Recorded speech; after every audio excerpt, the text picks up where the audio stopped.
আসসালামু আলাইকুম প্রিয় দর্শক, সেলাই প্রশিক্ষণ 14তম ক্লাসে সবাইকে স্বাগতম। আজকে ক্লাসে আমরা গোল গলা মেক্সি কাটিং এবং সেলাই প্রক্রিয়া শিখব।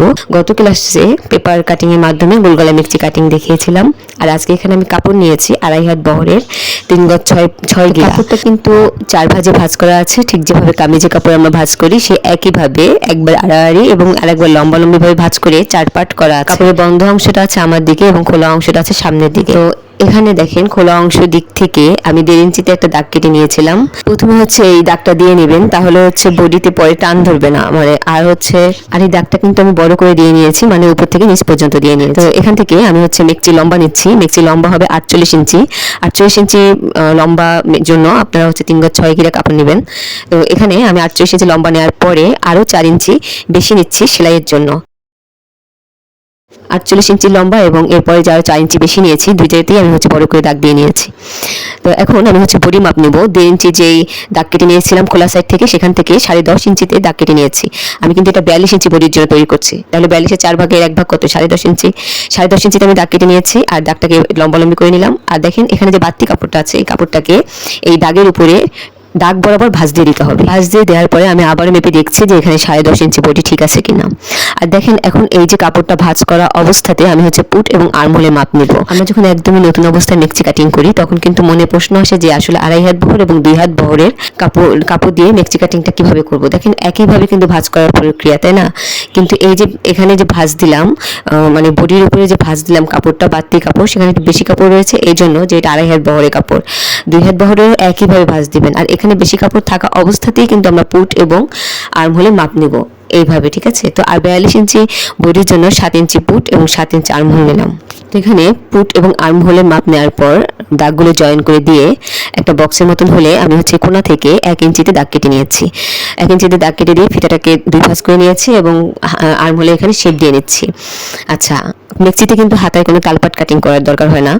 আর আমি এখন এখানে গলার মাপ নিচ্ছি। এখানে 2 ইঞ্চি 3 সুতা পরিমাণ নিয়েছি গলার চওড়া, আর 4 ইঞ্চি নিয়েছি গলার লম্বা। সামনে এবং পিছনের গলা সমান করে দিচ্ছি। সামনে আর পিছনের গলা সমান করলে তো একবার মাপ নিলেই হয়। আর এখানে একবার রাউন্ড শেপ দিয়ে নিচ্ছি। যদি পিছনের গলা ছোট করতে চান সেটাও করতে পারেন, কামিজের মতন করে একইভাবে করা যাচ্ছে। গলা কাটিং করার পরে দেখেন এখানে কিন্তু বেশ অনেকটুকু চওড়া আছে।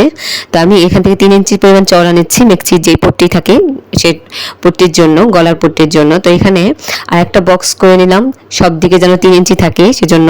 আর আবার একটা রাউন্ড শেপ দিয়ে নিলাম। তো সব দিকেই কিন্তু এখানে 3 ইঞ্চি পরিমাণ আছে। আর এই হাত বহর কাপড়ে ইচ্ছা মতন এই পট্টির চওড়াটা রাখা যাবে। নেওয়ার পরে এখন মেক্সি কাটিং করে নিচ্ছি। প্রথমে গলা কাটিং করে নিচ্ছি এখান থেকে শেপ অনুযায়ী। এখন পট্টির কাপড়টাকে কাটিং করে নিচ্ছি। আর্মহোলের এখানে শেপ অনুযায়ী কাটিং করে নেওয়ার পর দেখেন মেক্সি কাপড়টা যদি মেলে ধরি এখন, তাহলে কিন্তু এদিকে কিছুটা বাড়তি আবার কাপড় আছে, তাই না? তো এই কাপড়টা এখানে আমি একটা স্কেল দিয়ে সমান করে দাগ দিয়ে নিয়ে সমানভাবে কেটে নিচ্ছি। তো এই অবস্থায় কিন্তু এখানে 12 ইঞ্চিতে একটা দাগ কেটে নিচ্ছি। এই 12 ইঞ্চিতে কুচি থাকবে, হ্যাঁ, এই পুরো জায়গাটা জুড়ে কুচি হবে। পট্টির কাপড়টাকে মেক্সির কাপড়ের 1/2 ইঞ্চি উপরে রাখতে হবে, সুন্দর করে বসিয়ে নিলে। তারপর দেখেন কাঁধের কাছে এখানে 1/2 ইঞ্চি ডাউন করে দিলাম আবার। আর লম্বা দিকেও বাড়তি কাপড়টা আমি কেটে নিচ্ছি। আর এখানে হাতা কাটিং করতে হবে। হাতা কাটিং করার জন্য কাপড় 4 পাটে ভাঁজ করে নিয়েছি। আর বন্ধ অংশটা আছে আমার দিকে, ঠিক আছে? খোলা অংশটা সামনের দিকে। তো এখানে 1/2 ইঞ্চিতে একটা দাগ কেটে নিচ্ছি। এই দাগ থেকে হাতার মাপ নেব। হাতা লম্বা নিয়েছি 11 ইঞ্চি আর আর্মহোল নিয়েছি 9.5 ইঞ্চি।